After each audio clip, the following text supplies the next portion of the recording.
Hello everyone, how are you all? I hope you are doing great, staying happy and doing well whatever you are doing in. My name is Simran Kumar and I'm working in State Bank of India and I welcome you all to this YouTube channel जहां मैं आप सभी को banking related strategies जो है मेरी तरफ से बेस्ट प्रोवाइड करवाने की कोशिश करती हूँ.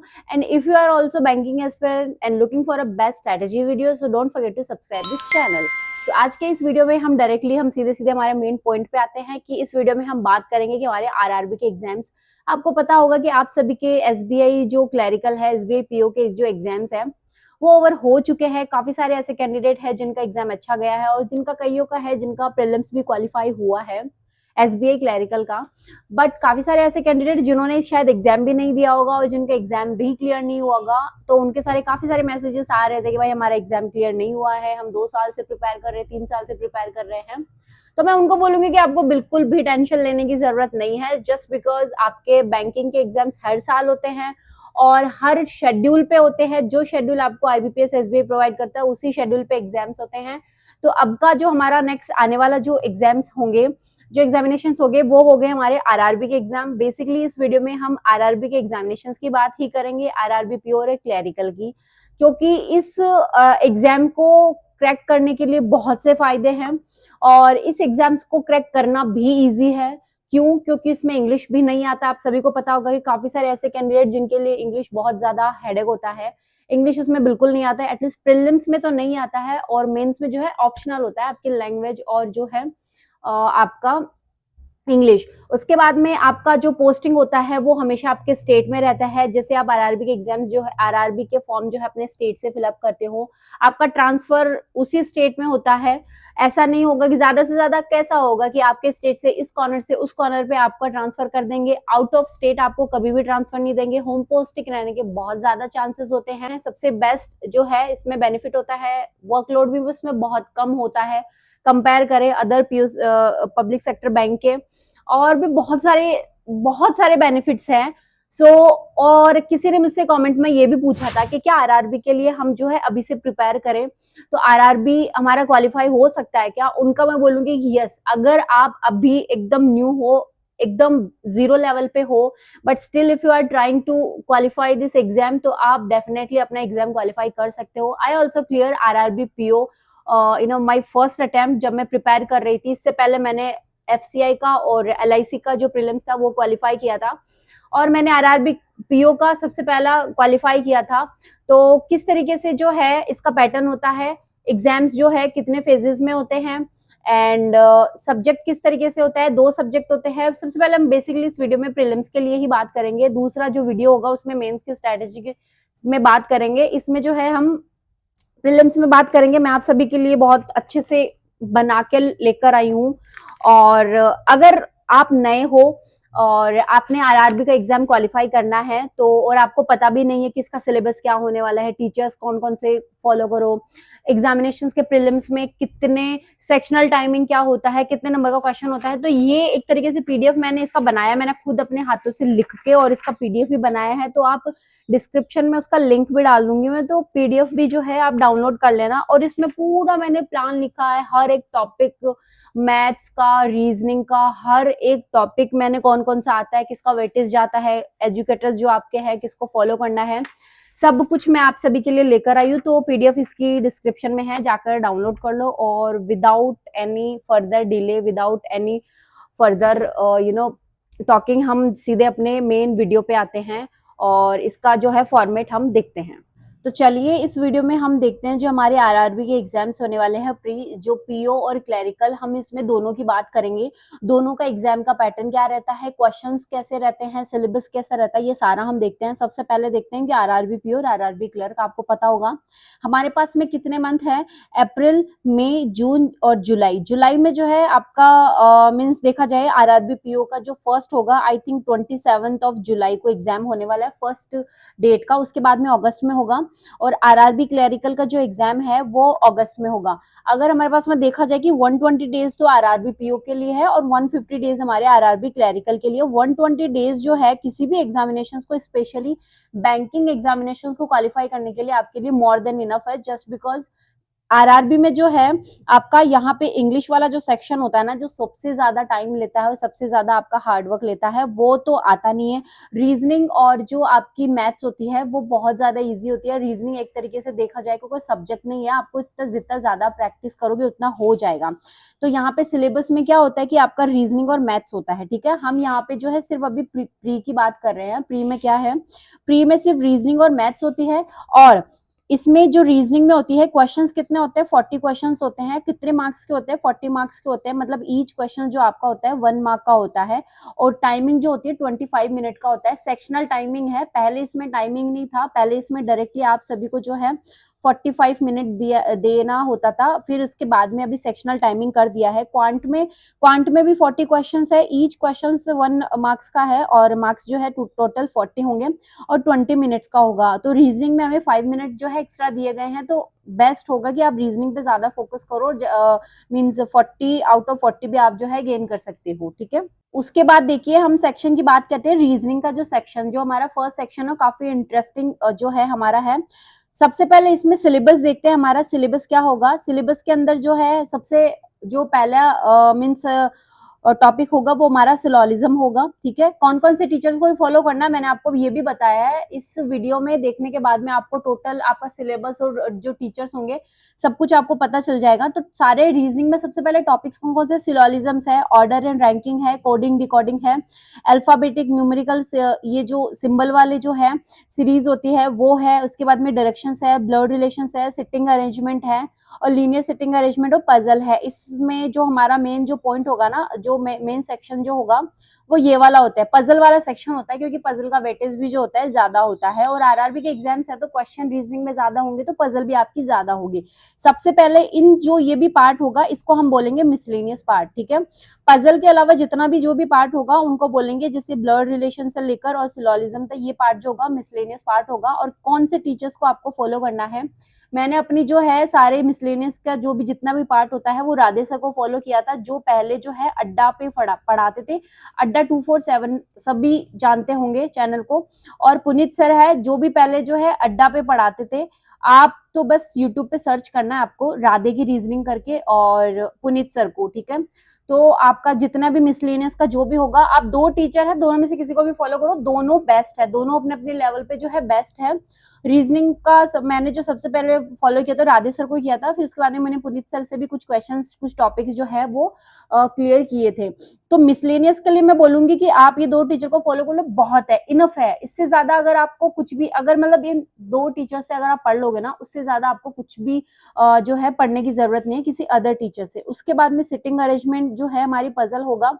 जो सबसे मेन पॉइंट होता है किससे फॉलो करना आपको, अंकुश लांबा सर से, बैंकिंग क्रॉनिकल उनका चैनल है। मतलब बैंकिंग सेक्टर में अगर पजल का नाम लेते अगर किसी को अंकुश लांबा सर को कोई याद नहीं करता होगा, तो इसका मतलब वो अवेयर नहीं है बैंकिंग के सिलेबस से और बैंकिंग एग्जाम से, जो भी मानो। मतलब पजल का नाम लेते अंकुश लांबा सर होते हैं। तो आपको एक ही चैनल फॉलो करना है, अंकुश लांबा सर की। अगर आप लिखोगे, बहुत सारी प्लेलिस्ट बनी हुई है आरआरबी के एग्जाम्स के लिए, एसबीआई के एग्जाम्स के लिए सभी, तो आप जाकर वहां पे फॉलो करना, ठीक है। रीजनिंग के लिए आपको अगर अभी से अब स्टार्ट करते हो ना तो भी आपका हो जाएगा, पूरा तो कवर हो जाएगा, ठीक है। तो ये हो गया। उसके बाद में हम बात करते हैं क्वांट के सेक्शन में। क्वांट के सेक्शन में आप सभी का क्या होगा, सबसे पहले आपका जो सिंप्लीफिकेशन होगा, ठीक है। उसके बाद में नंबर सीरीज होगा, इनइक्वालिटी होगी। ये आपका जो है ये एक तरीके से मिसलेनियस का पार्ट होगा। सिंप्लीफिकेशन में जो है आपके अप्रोक्स वाले भी आ जाएंगे और जो नॉर्मल सिंप्लीफिकेशंस होते हैं ना वो भी आ जाएंगे, ठीक है। सिंप्लीफिकेशंस में भी आपके क्या क्या आएंगे कि बोर्ड मास का जो हमारा पैटर्न होता है वो स्क्वायर और क्यूब आ जाएंगे, स्क्वायर क्यूब रूट्स जो होते हैं वो आ जाएंगे, फ्रैक्शंस और परसेंटेज, ठीक है।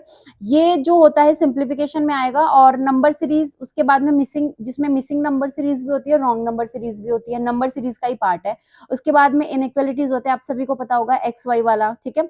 ये हो गया। आपको ये वाला पोर्शन कहाँ से क्लियर करना है, विजय मिश्रा सर है, द कांस्टेंट गाइड सर है, वो अपने बहुत सारी सीरीज चलाते हैं, उनका भी काफी जो है बेसिक से अगर आपको स्टार्ट करना है तो आप विजय मिश्रा सर को फॉलो करना। वहां पे उनका चैनल द कांस्टेंट गाइड करके नाम से चैनल है, तो वहां पे सर्च करना। और जो मिसलेनियस क्वेश्चन है, सिंप्लीफिकेशन, नंबर सीरीज, इनइक्वालिटी, वहां से कर लेना। और सेकंड टीचर को अगर आप फॉलो करोगी तो वो सुमित सर होंगे, जो पहले अड्डा 247 पे पढ़ाते थे। मैंने अपने जो भी सारे ये फॉलो किए थे ये वहीं से किए थे, ठीक है। तो आप उनको फॉलो कर लेना। और सबसे अगर आप विजय मिश्रा सर को फॉलो कर रहे हो तो बाकी मिसलेनियस आपको पढ़ने की कोई मतलब इतना ज्यादा जरूरत भी नहीं है। उसके बाद में आता है कि अर्थमेटिक का, ये हमारा मेन पार्ट होता है। इनको अगर आप बोलोगे ना, ये 3 topic, simplification, number series, inequality, इन्हीं को हम स्पीड मैथ भी बोलते हैं। स्पीड मैथ्स क्यों बोलते हैं, ठीक है, इन्हीं को हम जो है स्पीड मैथ्स भी बोलते हैं। क्यों? क्योंकि यहाँ पे जो है आपके square, cube root, percentage, fractions जो होते हैं वो इसी में आते हैं। सिंप्लीफिकेशन ज्यादा होते हैं, ठीक है। आरआरबी में जो हमारे सिंप्लीफिकेशंस और मतलब नंबर सीरीज, इनइक्वालिटीज होती है, इनका पोर्शन ज्यादा होता है। तो स्पीड मैथ भी देखा जाए तो इसका वेटेज भी जो है काफी अच्छा होता है, ठीक है। उसके बाद में अर्थमेटिक, अर्थमेटिक में आपका जो टॉपिक्स होगा रेशियो एंड प्रोपोर्शन, ये जो है सबसे पहले अगर आप स्टार्ट करने जा रहे हो ना, तो सबसे पहले आपको यही करना है कि रेशियो एंड प्रोपोर्शन पहला टॉपिक करना है। उसके बाद में परसेंटेज, फिर एवरेज और एज का क्वेश्चन जो होंगे वो होंगे, फिर पार्टनरशिप, मिक्सचर और alligation, CISI, time and work, pipe and cistern भी इसी में आ जाता है, ठीक है। स्पीड, टाइम और डिस्टेंस है, बोट इन स्ट्रीम भी इसी में आ जाता है, और प्रॉफिट एंड लॉस है, ठीक है।